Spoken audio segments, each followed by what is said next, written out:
ദൈവതിരുനാമത്തിന് മഹത്വമുണ്ടായിരിക്കട്ടെ. ക്രൂശിതനോടൊപ്പമായിരിക്കുന്ന നമ്മുടെ ചിന്തയ്ക്കായി ഇന്ന് തിരഞ്ഞെടുത്തിരിക്കുന്നത് നല്ല സമറിയക്കാരൻ്റെ ഉപമയാണ്. സുവിശേഷത്തിലെ ഏറ്റവും മനോഹരമായ ഉപമകളിൽ ഒന്നാണിത്. വിശുദ്ധ ലൂക്കായുടെ സുവിശേഷം 10-ാം അധ്യായത്തിൽ നാം ഇപ്രകാരം വായിക്കുന്നു. ഒരു നിയമജ്ഞൻ എഴുന്നേറ്റ് യേശുവിനെ പരീക്ഷിക്കാൻ ഇപ്രകാരം ചോദിച്ചു, ഗുരു, നിത്യജീവൻ അവകാശമാക്കുവാൻ ഞാൻ എന്ത് ചെയ്യണം?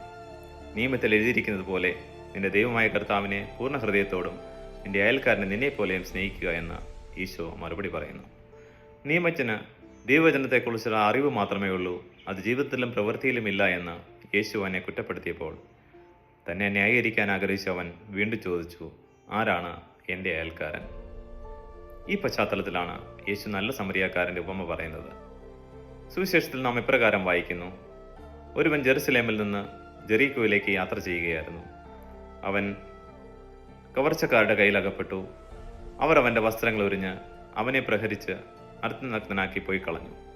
അതുവഴി വന്ന പുരോഹിതനും ലേവായനും അവനെ കണ്ടിട്ടും കടന്നുപോയി. എന്നാൽ ഒരു സമരിയാക്കാരൻ യാത്രാമധ്യേ അവന് കിടന്ന സ്ഥലത്ത് വന്ന് അവനെ കണ്ടിട്ട് മനസ്സലിഞ്ഞ് അടുത്തു ചെന്ന് എണ്ണയും വീഞ്ഞുമൊഴിച്ച് അവൻ്റെ മുറിവുകൾ വെച്ച് കെട്ടി തൻ്റെ കഴുതയുടെ പുറത്ത് കയറ്റി ഒരു സത്രത്തിൽ കൊണ്ടുചെന്ന് അവനെ പരിചരിക്കുകയും സത്രം സൂക്ഷിപ്പുകാരന് 2 ധനാറ കൊടുത്തിട്ട് ഇവൻ്റെ കാര്യം നോക്കിക്കൊള്ളണമെന്ന്, എന്തെങ്കിലും കൂടുതലായി ചിലവായെങ്കിൽ ഞാൻ തിരികെ വരുമ്പോൾ തന്നുകൊള്ളാമെന്നും പറയുന്നു. നിന്നെപ്പോലെ നിന്റെ അയൽക്കാരനെ സ്നേഹിക്കണമെന്നുള്ള വിശുദ്ധ ലിഖിത സത്യത്തെ ഈ സമരിയാക്കാരൻ ഇവിടെ പ്രവൃത്തിയിലൂടെ കാണിക്കുകയായിരുന്നു. കവർച്ചക്കാരുടെ കയ്യിൽ അകപ്പെട്ട ആ മനുഷ്യന് ഈ മൂവരിൽ ആരാണ് നല്ല അയൽക്കാരനായി വർത്തിച്ചത്? അവനോട് കരുണ കാണിച്ചവനെന്ന് നിയമജ്ഞൻ പറഞ്ഞു. യേശു പറഞ്ഞു, നീയും അതുപോലെ പോയി ചെയ്യുക. ഈ പുരോഹിതന്റെയും ലേവായന്റെയും പ്രവൃത്തി എന്താണ് നമ്മോട് പറയുന്നത്? ഒരു നിമിഷം നമുക്ക് ചിന്തിക്കാം.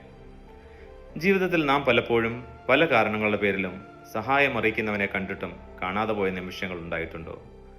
കരുണ തേടുന്ന ഒരുവനെ നാം കാണുകയാണെങ്കിൽ ഒരു നല്ല സമരിയാക്കാരനെ പോലെ നമുക്ക് പ്രവർത്തിക്കുവാൻ സാധിച്ചിട്ടുണ്ടോ? നമ്മുടെ സമ്പത്ത്, നമ്മുടെ സമയം, ആരോഗ്യം ഇവ നഷ്ടപ്പെടുമെന്ന് ഭയന്ന് നാം വിട്ടുപോയിട്ടുണ്ടോ?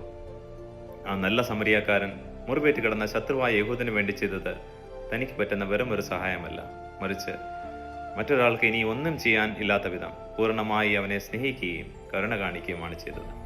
നമ്മുടെ കുടുംബത്തിൽ, നമ്മുടെ സഭയിൽ, നമ്മുടെ സമൂഹത്തിൽ, നമ്മുടെ ജോലി സ്ഥലങ്ങളിൽ മുറിവേറ്റ് കാരുണ്യവും സഹായവും അറിയിക്കുന്നവരുണ്ടോ? അവരോട് നാം എങ്ങനെയാണ് പ്രതികരിക്കുന്നത്?